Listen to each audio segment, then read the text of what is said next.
औज़ु बिल्लाहि मिनश शैतानिर रजीम बिस्मिल्लाहिर रहमानिर रहीम। अस्सलाम वालेकुम दोस्त। याजूज माजूज के बारे में कुरान में जिक्र कुछ इस तरह आया है। अल्लाह पाक सूरह कहफ में फरमाता है, और ए नबी सल्लल्लाहु अलैहि वसल्लम, ये लोग तुमसे ज़ुल्करनैन के बारे में पूछते हैं, तुम फरमाओ मैं अनकरीब तुम्हारे सामने उसका जिक्र पढ़कर सुनाता हूँ। बेशक हमने उसे ज़मीन में इक़्तिदार दिया और उसे हर चीज़ का एक समान अता किया। तो वो एक रास्ते के पीछे चला, यहाँ तक कि जब सूरज गुरूब होने की जगह पहुंचा तो उसे एक सिया कीचड़ के चश्मे में डूबता हुआ पाया, और उस चश्मे के पास ही एक कौम को पाया। तो हमने फरमाया, ए ज़ुल्करनैन, या तो तू उन्हें सज़ा दे या उनके बारे में भलाई अख्तियार कर।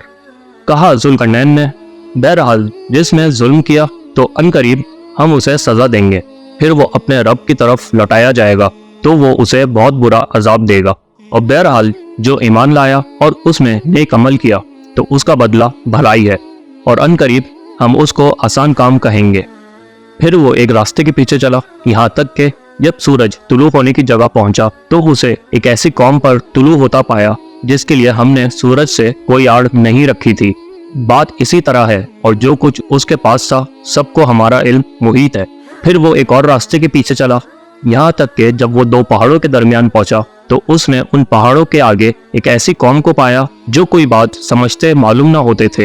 इन्होंने कहा, ए ज़ुल्करनैन, बेशक याजूज और माजूज जमीन में फसाद मचाने वाले लोग हैं, तो क्या हम आपके लिए कुछ माल मुकर्रर कर दें इस बात पर कि आप हमारे और इनके दरमियान एक दीवार बना दें।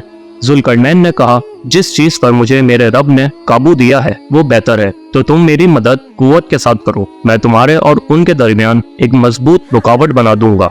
मेरे पास लोहे के टुकड़े लाओ। यहाँ तक कि जब वो दीवार दोनों पहाड़ों के किनारों के दरमियान बराबर कर दी तो ज़ुल्करनैन ने कहा, आग धोंकाओ। यहाँ तक कि जब उस लोहे को आग कर दिया तो कहा, मुझे दो ताकि मैं इस गर्म लोहे पर पिघला हुआ तांबा उंडेल दूं, तो याजूज माजूज इस पर ना चढ़ सकेंगे और ना इसमें सुराग कर सकेंगे।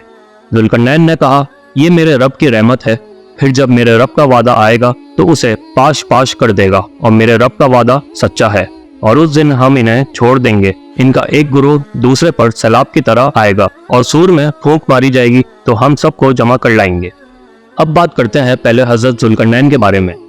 आप एक रास्ते पर निकले, वो रास्ता कौन सा है? कुरान में उस रास्ते के लिए लफ्ज सबाबा का जिक्र हुआ है, जिसके मायने अजीम है, यानी वो एक अजीम रास्ते पर चले। दुनिया में किसी रास्ते को अजीम रास्ता नहीं कहा गया, लेकिन सिर्फ हजरत ज़ुल्करनैन के रास्ते को अजीम रास्ता कहा गया। इसका मतलब साफ है कि वो कोई मामूली रास्ता नहीं था, बल्कि एक अजीम रास्ता था, एक अजीम सल्तनत के बादशाह के लिए। ये रास्ता एक ऐसा पोर्टल था जो कि एक कायनात से दूसरी कायनात में जाने का एक रास्ता था। इसीलिए इस रास्ते के लिए लफ्ज सबाबा का इस्तेमाल किया गया।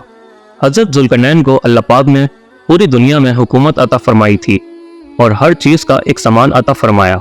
इस आयत के लिए भी लफ्ज सबाबा का ही इस्तेमाल किया गया, यानी ऐसी कोई अजीम ताकत या उस वक्त की ऐसी कोई टेक्नोलॉजी थी जिसके जरिए वो उस रास्ते पर चले।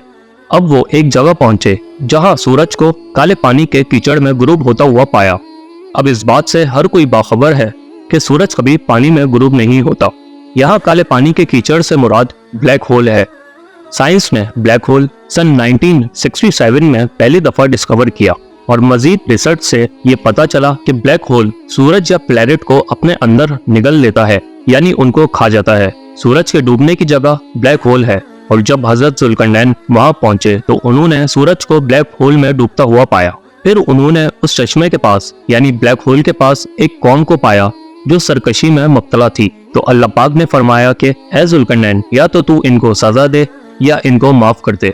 अब अगर बात करें उस कौम की, तो अल्लाह पाक ने हर गुमराह कौम के लिए नबी को माबूस फरमाया, लेकिन वो कौम इस दुनिया की नहीं थी, वरना उनके बीच भी कोई नबी होते, और अगर कोई नबी होते तो अल्लाह पाक हजरत ज़ुल्करनैन को उस कौम को सजा देने के लिए ना कहता, लेकिन वो बनी आदम से नहीं थे। इस वजह से अल्लाह पाक ने उनको सजा देने या माफ करने का इख्तियार हजरत ज़ुल्करनैन को दिया था। फिर अल्लाह पाक फरमाता है, वो एक रास्ते पर चला, यहाँ तक कि सूरज तुलू होने की जगह पहुंच गए। अब ज़ुल्करनैन ऐसी जगह पहुंच गए जहां सूरज तुलू होता है। अब अगर बात करें ऐसी जगह की, तो ये दुनिया गोल है। इस दुनिया में हर वक्त कहीं ना कहीं सूरज तुलू हो रहा होता है। और आखिर ऐसी कौन सी जगह ज़ुल्करनैन पहुंच गए थे जिस जगह से सूरज तुलू हो रहा था? इसका जवाब है वो पोर्टल के जरिए कायनात के उस मकाम पर पहुंचे जहां व्हाइट होल मौजूद था। अब ये व्हाइट होल क्या होता है?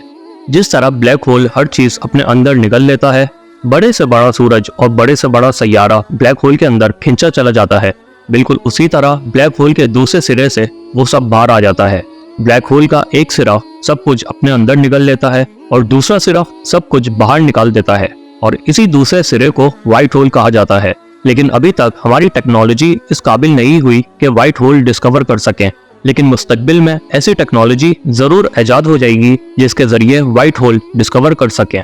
अभी तक साइंसदानों ने व्हाइट होल की थ्योरी दी है और इसी मकाम को हम व्हाइट होल समझ सकते हैं, क्योंकि हजरत जुल्करनैन पहले सूरज डूबने के मकाम यानी ब्लैक होल पर पहुंचे और फिर उसी ब्लैक होल के जरिए वो सूरज तुलू होने के मकाम यानी व्हाइट होल की तरफ निकले।